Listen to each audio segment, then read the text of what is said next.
Hi hello friends, welcome back to my cooking channel.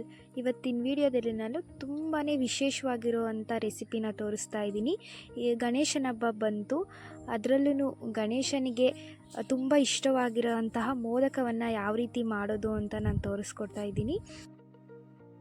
ರೆಸಿಪಿನ ನೋಡೋದಕ್ಕೂ ಮುಂಚೆ ನನ್ನ ಚಾನಲ್ನ ಬೇಗ ಸಬ್ಸ್ಕ್ರೈಬ್ ಮಾಡ್ಕೊಳ್ಳಿ, ಹಾಗೆ ಪಕ್ಕದಲ್ಲಿರೋ ಬೆಲ್ ಐಕಾನ್ನ ಕ್ಲಿಕ್ ಮಾಡಿ.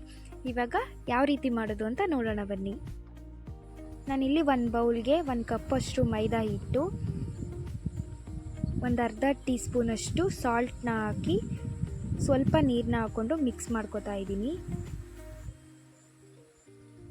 ಇದನ್ನು ಸ್ವಲ್ಪ ನೀರನ್ನ ಹಾಕ್ಕೊಂಡು ಮಿಕ್ಸ್ ಮಾಡ್ಕೊಳ್ಳಿ, ಇಲ್ಲಾಂದರೆ ಮೆಜರ್ಮೆಂಟ್ ಮಿಸ್ ಆಗುತ್ತೆ. ಸೊ ಸ್ವಲ್ಪನೇ ನೀರನ್ನ ಹಾಕ್ಕೊಂಡು ಮಿಕ್ಸ್ ಮಾಡಿಕೊಂಡು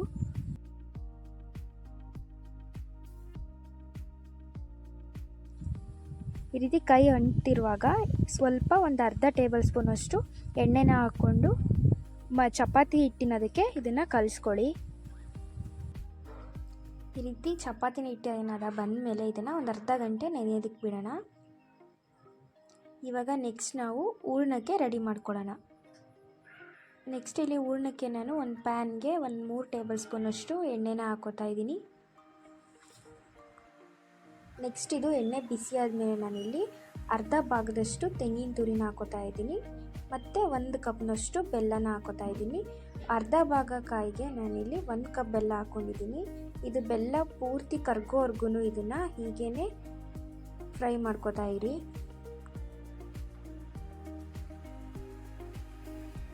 ಈ ರೀತಿ ಪೂರ್ತಿ ಬೆಲ್ಲ ಕರ್ಗಿದ ಮೇಲೆ ಇದಕ್ಕೆ ಒಂದು ಅರ್ಧ ಚಿಟಿಕೆಯಷ್ಟು ಏಲಕ್ಕಿ ಪೌಡರನ್ನು ಆ್ಯಡ್ ಮಾಡಿಕೊಂಡು ಈ ರೀತಿ ಮಿಕ್ಸ್ ಮಾಡ್ಕೊಳ್ಳಿ.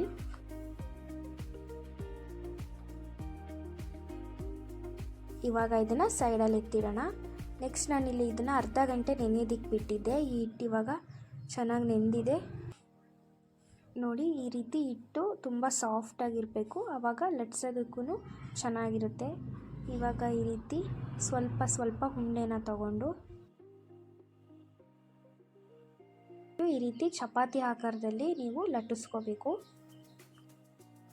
ನೆಕ್ಸ್ಟ್ ಇವಾಗ ನಿಮಗೆ ಈಸಿಯಾಗಿ ಆಗೋದಕ್ಕೆ ಈ ರೀತಿ ಒಂದು ಬೌಲ್ನ ತಗೊಂಡು ಈ ರೀತಿ ಅದನ್ನು ರೌಂಡ್ ಶೇಪಲ್ಲಿ ಪ್ರೆಸ್ ಮಾಡಿ, ಆವಾಗ ಅದು ರೌಂಡ್ ಶೇಪಲ್ಲಿ ಕಟ್ಟಾಗಿರುತ್ತೆ ನೋಡಿ. ಅದು ಎಷ್ಟು ಚೆನ್ನಾಗಿ ರೌಂಡ್ ಶೇಪಲ್ಲಿ ಕಟ್ಟಾಗಿದೆ ಅಂತ. ಈಸಿ ಇದು ತುಂಬಾ. ನೀವು ಬೇಕಿದ್ರೆ 2 ಮಾಡ್ಕೋಬೋದು. ಇದೇ ಥರ ಒಂದು ಸ್ವಲ್ಪ ಜಾಸ್ತಿ ಲಟ್ಟಿಸ್ಕೊಬಿಟ್ಟು ನೀವು ಅದರಲ್ಲಿ 2 ತೊಗೋಬೋದು. ಇವಾಗ ನಾನು ಇದಕ್ಕೆ ಸ್ವಲ್ಪ ಹೂರ್ಣ ಹಾಕೋತಾ ಇದ್ದೀನಿ. ಈ ರೀತಿ ಹೂರ್ಣ ಹಾಕ್ಕೊಂಡು ನೀವು ಅದನ್ನು ನರ್ಗೆ ಥರ ಫೋಲ್ಡ್ ಮಾಡ್ಕೊಂಡು ಬರಬೇಕು ನೋಡಿ. ಇಲ್ಲಿ ಈ ಥರ ಫೋಲ್ಡ್ ಮಾಡ್ಕೊಂಡು ಬರಬೇಕು.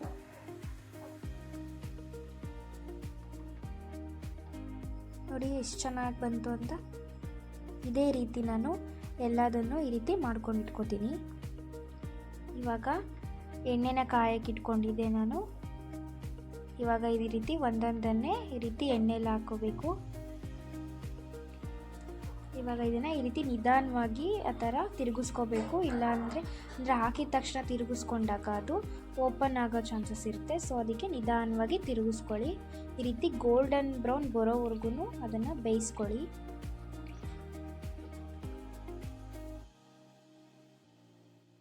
ಇವಾಗ ಇದು ರೆಡಿಯಾಗಿದೆ ನೋಡಿದ್ರಲ್ಲ, ಎಷ್ಟು ಈಸಿಯಾಗಿ ಸಿಂಪಲ್ಲಾಗಿ ಮೋದಕವನ್ನು ತೋರಿಸಿದ್ದೀನಿ ಅಂತ. ನೀವು ಇದೇ ರೀತಿ ಹಬ್ಬಕ್ಕೆ ಟ್ರೈ ಮಾಡಿ ಹೇಗಿತ್ತು ಅಂತ ನನಗೆ ಕಮೆಂಟ್ ಮಾಡಿ ತಿಳಿಸಿ. ಈ ವಿಡಿಯೋ ನಿಮಗೆ ಇಷ್ಟ ಆಗಿದರೆ ಲೈಕ್, ಕಮೆಂಟ್, ಶೇರ್ ಮಾಡಿ. Thank you for watching.